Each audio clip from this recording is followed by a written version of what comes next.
இந்த நிகழ்வு ஆக்சுவலி இருந்துட்டு எப்படி சிபிஐ விடுது அவங்கள மீட் பண்ணுறதுக்கு என்னென்னா, ஒரு வந்து என்கொயரி நடக்குது. இந்த என்கொயரி நடக்கிற நேரத்தில் எதுக்கு வந்து அவங்கள கூப்பிட்றாங்க? மிரட்டுறதுக்கு கூட கூப்பிடலாம் இல்லையா?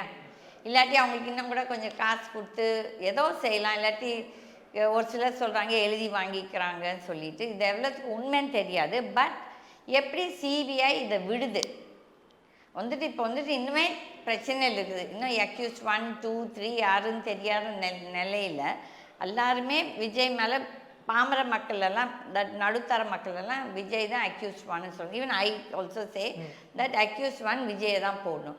அந்த காலகட்டத்தில் எப்படி வந்து அவங்கள இப்படி கூப்பிட்டு ஒரு இது பண்ணலாம்? இவன் தானே அங்கே போகணும். இல்லாட்டி இது பண்ணியிருந்தானே 10 நாள் அந்த நடந்த உடனே பண்ணியிருக்கணும். இப்போ ஆல்மோஸ்ட் இன்னைக்கு 27th நினைக்கிறேன்.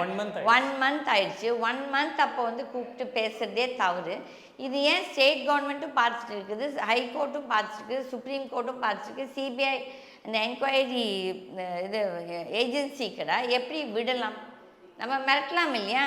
இவங்களை கூப்பிட்டு வச்சுக்கிட மிரட்டலாம் இல்லை விஜய்?